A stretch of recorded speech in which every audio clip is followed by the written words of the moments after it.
Silver! Ahoy! A fiery horse with the speed of light, a cloud of dust, and a hearty Hi-Yo Silver, the Lone Ranger.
With his faithful Indian companion Tonto, the masked rider of the plains led the fight for law and order in the early western United States.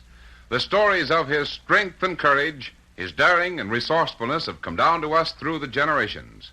And nowhere in the pages of history can one find a greater champion of justice. Return with us now to those thrilling days of yesteryear. From out of the past come the thundering hoofbeats of the great horse Silver. The Lone Ranger rides again. Come on, Silver! Let's go, big fellow!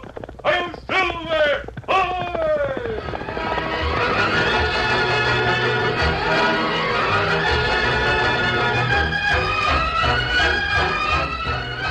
The Lone Ranger had pitched camp in familiar territory and sent Dan Reed to the post office in the nearby town of South Flats. When Dan returned, his face wore a happy grin. Whoa, Victor, whoa, boy. Steady, fell easy, boy. You get mail, Dan? You bet I did, Tonto. It was fun getting it, even if it wasn't really mine. When I ordered the book, I had it sent in your name, Dan. Yes, sir, I know. I'll get it out of my saddlebag. Golly, I'll bet Grandpa Thatcher will be pleased with the book. I think he will be, Dan. Oh, I nearly forgot. Here's the letter. The letter? Yes, it's for Mrs. Jane Thatcher. Is that Grandpa's wife? Oh, Jane Thatcher's the wife of his son. What are you doing with this letter, Dan? The postmaster told me I was riding north to Thatcher's place and asked me to take the letter with me. Oh, I see. He thought it might be important.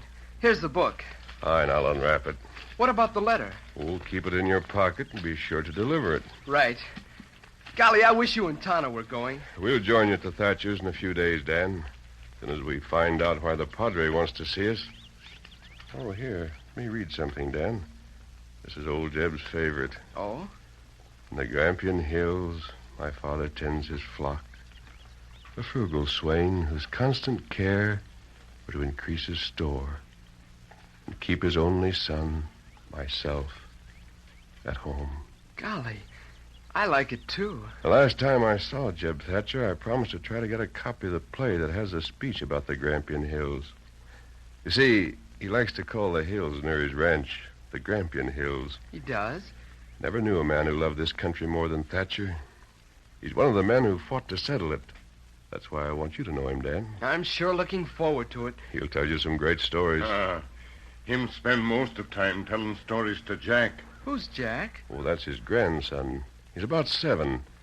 Jeb Thatcher loves to sit on the porch and look at the hills. Tell about the hard fighting that went on to win those hills from the Indians. There was a lot of bitter fighting in this part of the country, and Jeb Thatcher was in the thick of it. And then, Jackie, we signed a peace treaty with White Eagle and set up the first trading post. Golly, Grandpa Thatcher. I bet the Indians were glad to make peace after that fight. It was right over yonder, Jackie. just beyond those Grampian Hills. Why are they called the Grampian Hills? Oh, that ain't the real name for 'em. It's just a name I gave 'em. Well, after we made peace with the Redskins, I built this house and settled down here. I've been watching them hills ever since. Your daddy used to sit on my knee just like you're doing, watch the hills with me. It's nice to see the flocks grazing, all the pretty flowers. Tell me about them again. Why, I've just been telling you. I mean, on the Grampian Hills. My father tends his flock. A frugal swain whose constant cares were to increase his store and keep his only son, myself, at home. Oh, here comes Daddy. Hello, Daddy. Oh, there, son. Grandpa telling you another story? Oh, it's the same old story, David. The one about the first trading post that I used to tell you. Oh, Jane's looking for you, son. She's in the house. Oh, thanks. Where you been, Daddy? Been cutting firewood. Dad, they say it's going to be a mighty cold winter. It wouldn't surprise me. Well, Jane and I were, that is, we wondered if, You wondered what? Speak up, David. well, of course we both know you like it here, but, you're not young anymore, and if you want to spend the winter where it's warmer... David, you mean leave here? Well, maybe just till spring. You don't want to leave, do you? Oh, no, Dad, no, but, you see, we don't want you to... Oh, you don't want me to be cold. Why, bless you and your wife, son. I know this place means as much to you as it does to me. It's downright thoughtful of the two of you to consider leaving here for my sake. Well, you see, Dad... Don't we think thought that- no more about it. I've spent over 40 winters here, and I like them hills when they're covered with sparkling snow just as much as when they're covered with grass. The colder it gets, the more a good home means. Don't you worry about me, son. Winter's when I really appreciate home. You go see what Jane wants of you. All right, Dad.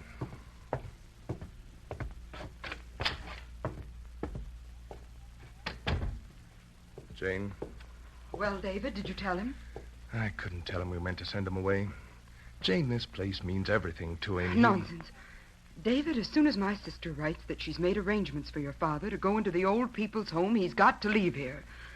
He'll be much better off in St. Louis. Now, Jane, Dad doesn't bother anyone. He just sits on the porch and... And fills your son's head with bloodthirsty ideas. Honey, his stories... It's not are- only his stories, David. Look at this. It's a slingshot he made. Look at it. Imagine making a weapon like this for Jackie. He'll be smashing things all over the house. Well, not if he's taught how to use it. Anyway, I have enough to do around here without preparing special things for him to eat and keeping the house stifling hot so he'll be comfortable and, well, listening to his constant talk. David, we never have a moment's privacy. Grandfather gets on my nerves. But, Jane, maybe if we talk There's to no him use and... discussing it any further, David. I wouldn't insist on sending him away if I didn't know it would be better for him. After a time, he'll make friends. He'll be among people his own age. Someone stopping outside. Yes, I heard it. Jane, after all, you know this was Dad's house. He gave it to you, didn't he? Well, yes, but he didn't expect to be put out of it. We've taken care of him all these years, and we'll pay for his keep in St. Louis. It's not as if we were sending him away to be supported by charity. But your sister might not be able to arrange In for that him. case, something else must be done. I simply cannot put up with your father any longer. It's your father or me, David. One of us must leave. I cannot feel that this is my home while he's here. Well, it'd be mighty hard to tell him. He's always said he hoped to be buried in view of the Grampian Hills. If you don't tell him, I shall. He simply... David, Jane, look at this. Your company. And look what he brought me. A fine book. Oh, Dan, this is my son and his wife, David and Jane. How do you do? This is Dan Reed. Hello, Dan. Glad to know you. Good afternoon. He's ridden over from the flats. He brought me a book. The postmaster gave me this letter for you, Mrs. Thatcher. Oh, thank you. David, it's from my sister in St. Louis. Oh, I don't know when I had a finer present. Why, cracky, here's that speech I always liked so well. The whole thing is here. On the Grampian Hills... Father, why don't you take your book to the porch? I want to read my sister's letter. Sure thing, Jane. Sure. Come on, Dan. Come along, Jackie. I'll read this to both of you. You coming, Jackie? I'll be there as soon as I get my slingshot. Bring it out here and show it to Dan. I was gonna. Sit down, Grandpa. Let me sit on your knee while you read. Climb up, Jackie. There you are. Look over there, Dan. Ain't those hills a sight to see? They sure are. Oh, David, this is good news. Well, Jackie, you left the door open. Aw. Better close the door. What are they? Well, your father will be taken into the old people's home as soon as we send him to St. Louis. Grandpa. What? Grandpa, are you going away? Jackie, show Dan your slingshot. I'm going inside for a minute. It's up to us to have a chance. After all, we simply must. Oh, Dad. Did you hear what Jane said? Door was open, David. How long have you been thinking about sending me to St. Louis? Father, don't you think you'd be happier in the city? You think so, Jane? Oh, of course. You'll be among people your own age. In the old folks' home. You'll make a lot of new friends, Father, and you'll be warm and comfortable. I suppose the plans are all made? David and I have talked it all over. I see.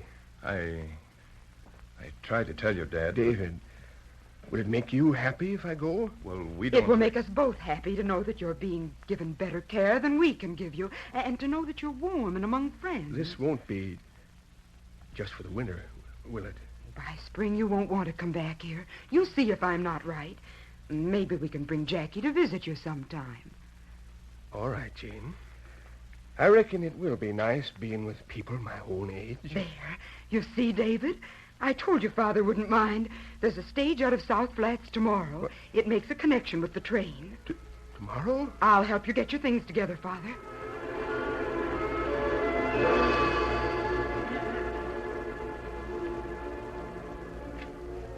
It was early the following morning when the Lone Ranger and Tonto reached the little Spanish mission. The masked man's good friend, the Padre, came into the patio to welcome them. Scout, fella. Senor. You have come at last. Hello, Padre. Well, Padre, if time is an important factor, perhaps you better tell why you sent for us. Muy bien. I think you know a man named Thatcher. Jeb Thatcher? Si. We were on the way to visit him, Padre, when we heard that you were looking for us. Es posible. What about him? Senor, I do not know him or his relations, but I have heard a great deal. I do not know that anything can be done. What's the matter with Jeb? I have been asked by those who know him to intercede, but that I cannot do. You, perhaps. Well, you can decide. Senor, Jeb Thatcher is to be sent away from home. His home in the hills? Oh, that's not good. You are surprised? Well, who can send him away? It's his own home, his own ranch. No more, senor. It belongs to his son. David? Si. Does Jeb want to leave? Well, I'm sure I do not think he knows the plans. What plans? Who's planning to send him away? Senor, David and Jane think their father will be better off if he doesn't have to face the cold winds and snow of another winter in the hills. Jeb Thatcher loves those hills. They think he will be happier in St. Louis, where he can make friends of people his own age. People his own age? Padre, do you mean... Are they sending him to an institution? Si, senor. David is doing that? Oh, senor, I am sure it is out of love and kindness. Many people would be happy to go where Jeb Thatcher is going. But not Jeb Thatcher. Perhaps Jane and David do not understand. They surely know how Jeb feels about his home in the hills. I thought, senor, if you know David, perhaps you... When is Jeb to leave South Flats? I think Jane and David are waiting for a letter from St. Louis. A damn take letter. Jane Thatcher has had a letter from St. Louis. Recently? It was delivered yesterday. Of a truth. Oh, senor, then there is but little time. If Jeb gets to the train, it'll be too late. We'll start at once. Come on, Tonto. Do you want to take some food? Can't wait for it, Padre. Hasta la vista. Adios. Steady, big fella. One, Silver. Get him up. Out.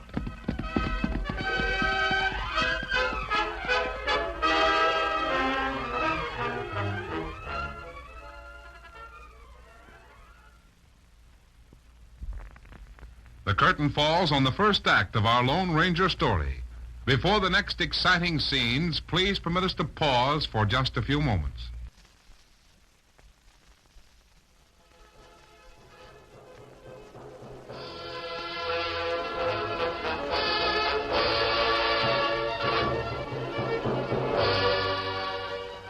Now, to continue our story. Dan Reed had spent the night in the Thatcher home. In the morning, he helped David hitch a team to a light wagon for the trip to the stagecoach station in South Flats. In the meantime, Jane helped Jeb finish packing. There's still some of my old clothes in the closet, Jane. I'll have David pack them and send them to you. Oh. Well, I guess I'm ready. I'm glad you're being sensible about this, Father. It's all right, Jane. I know I've been trying on your nerves. You'll be much better off, I'm sure of it. Are you? Why, yes, of course. Here, I'll help you carry your bag. David has just brought the wagon to the door. Just a minute, Jane. I'm going without a fuss on account of David. I don't want him to be unhappy. You've got to promise you'll make this home as happy for him as Mary made it for me. I will, Father. One thing more. Mary always liked the spring flowers on the hills. I wonder if you'd see that David picks a few of them for her grave. Of course. Thanks, Jane. Wagon's all set, Dad. All right, David. David, take this bag. I'll get a blanket for Father. I'll help with the bag. Well, Dan, sorry to miss seeing your friend. I'll tell him where you are, Mr. Thatcher. Tell him I'm mighty grateful for this book. It'll mean a lot to me. I'll help you aboard, Dad. Don't need no help, David. There. Here's a blanket, Father. You'd better tuck it around your knees. Thanks, Jane. Here, I'll help you fix it. It's a pretty raggedy old blanket, Jane. Father can take it on the stage with him. If he loses it, it won't matter. There you are, Father. Thank you, Jane. Remember what I told you? I will. Well, I see you're all saddled up, Dan. You riding into South Flats? No, sir. I'm heading west to meet my friends. Give 'em my best. I will. Steady, fellow. Easy, boy. Bye, Jane. Goodbye, Father. So long, Jackie. You be sure and write me about the hills. Yes, Grandpa. Get up there. Get along there. Are you leaving too, Dan? Yes, Jack. I'm going to ride to the other side of the Grampian Hills. Thanks for letting me stay over, Mrs. Thatcher. You were quite welcome, Dan. Come again. Thanks. So long, Jackie. Goodbye, Dan. Come on, Victor. Dan Reed headed west toward the mission. He maintained a steady pace for several hours. It was nearly noon when he saw two horsemen coming toward him on the trail. A moment later, he recognized the Lone Ranger and Tonto, and they were riding hard. Oh, Victor. Oh, boy. Steady, fella. He reined up to await them. Oh, Silver. Oh, Scott. Oh, fella. Oh, fella. Dan, did you see Jeb Thatcher? Yes, I spent last night at his son's ranch. When is Jeb leaving? Did you know he was leaving the ranch? Not until the Padre told us. Him go to St. Louis? Yes. The poor old man. Golly, I'm sorry for him. Has he left? Yes. He left early this morning. Didn't even know about it until yesterday. He didn't? No. Not until I delivered that letter. We were sitting out on the porch with the door open, and he heard Jane tell David that her sister had made arrangements for him in the old folks' home. That was the first Jeb knew about it? Yes. Then Jane rushed the old man away. She didn't even give him a decent blanket. What's that? She gave him an old moth-eaten blanket to take on the train. I could see by his face that he was ashamed of it. I see. David was sorry about it, but there wasn't anything he could do. He was sorry? Yes. I helped him hitch the team, and he was muttering all the time. It was a case of his father or his wife. I see. Jeb took the book you sent him. Dan, do you know how Jeb planned to go to St. Louis? He's going by train. But he has to take the stagecoach to meet the train. Yes, sir. David took him to South Flats to catch the stage. I'm going to try to get him before he boards the train. But what will that do? Jeb Thatcher isn't going to leave the West. If he can't live at home, he can live somewhere else. But he's going to live where he can watch these hills. Good. Otto, you know Dave Thatcher. That's right. Go to the ranch and wait for me. You might let Jane and David know that Jeb deserves more than a moth-eaten blanket. Maybe you can give them something to think about. But don't tell them what I'm doing. Dan, you go to South Flats and borrow a wagon. Follow the stage trail. Right. I'll meet you on it, and I hope to have Jeb Thatcher with me. Come on, Silver. I knew he'd do something. Come on, Victor. Get him up, Scout.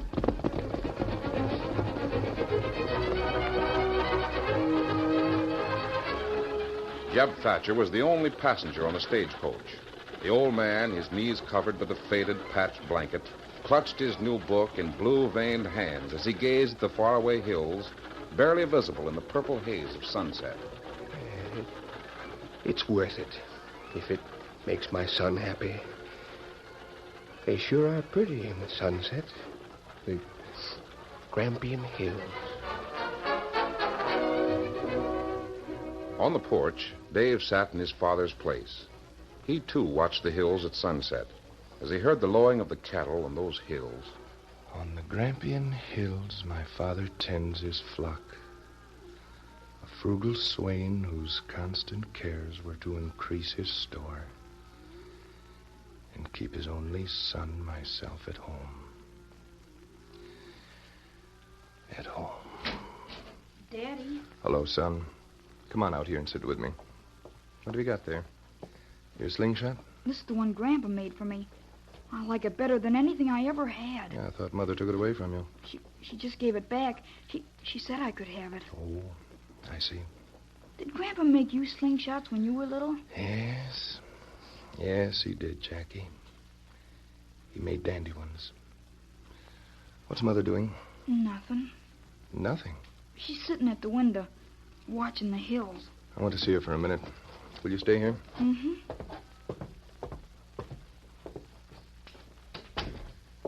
Is anything the matter, Jane? No, why? Jane, you've been crying. David, I'm sure we did the right thing, aren't you? I hope so. This wasn't the place for an old man. The hard winters. Father didn't mind them, Jane. I'm sure he'll be better off in the city. Perhaps he will. What time did his train leave? Was due to leave about an hour ago. Then he'll be on his way. My sister will meet him. She'll see that he's taken care of. Daddy, there's an Indian coming. An Indian? Jackie! He's riding awful fast. He came over the hill. Come out on the porch. There he is. See him? Jane, it's Tonto. You remember him? Oh, yes. One of your father's friends. I remember him. David, I'll be out in a few minutes. I don't want to speak to him right now. How, Kimasabi? Hello, Tonto. Oh, it's good to see you again. Master friend come here soon. Maybe tomorrow. Me stay meet him here? Well, of course. You're more than welcome. Jackie, you remember Tonto? Hello, Tonto. How, Jackie? I'll help you stable your horse, Tonto. Now we'll go inside. Can I go, Daddy? Well, of course, son. Come along. Well, Tonto, I have something to tell you.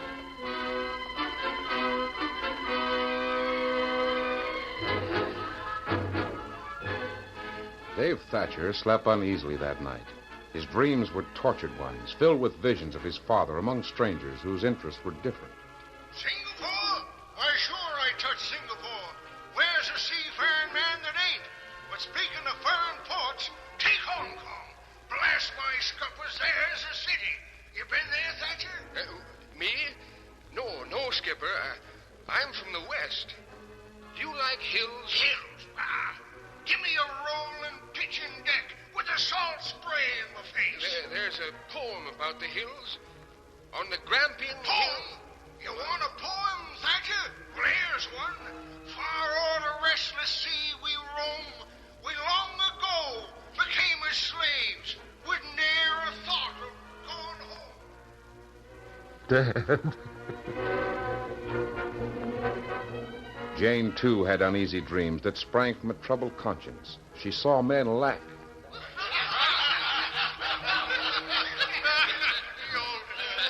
Always prattling about the hills he left behind him. The Grampian Hills. That's a good one, Sam.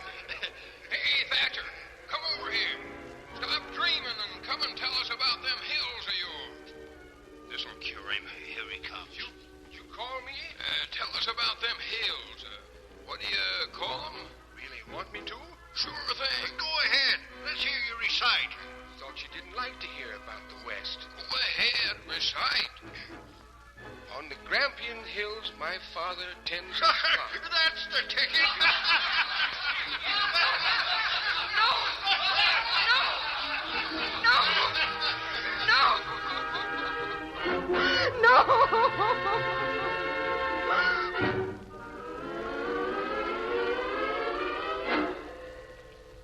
Jane, where's Jackie? He finished his breakfast and went to the stable with Tonto. How did you sleep, David? Oh, all right, I guess. Seems funny without Dad. Yes, I guess everything will work out, though. Hello, Daddy. Look what I have. An Indian blanket. Where did you get that blanket, Jackie? Tonto swapped it for my slingshot. Tonto did? Uh-huh. I'm going to put this away and save it until I'm a man. Why do you want to save it, Jackie? Well, when my daddy goes away, I'll have a nice blanket for him instead of an old worn-out one like Grandpa. When too. David. That settles it. Jane, I don't care what you say. Oh, David. Oh, what a selfish fool I've been. Get him, David. Go to St. Louis and bring Father back home. There's Grandpa. Father. There. Jane, my sakes. Father. Oh, thank goodness you're here. You mean Tonto was right? I don't know about Tonto, but we want you to stay here. Don't ever leave home again. Well, my sakes alive. I'm sort of confused. The masked man brought me back, figuring to speak to you. Then Tonto was outside to meet us, and he said that you wanted me. We do, Father. Oh, we do. You belong here near the Grampian Hills.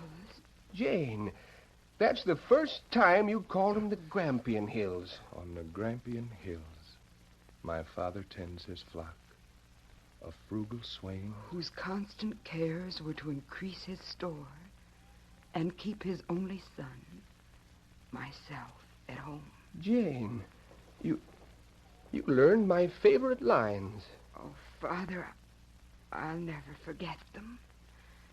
Never.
The story you have just heard is a copyrighted feature of the Lone Ranger Incorporated.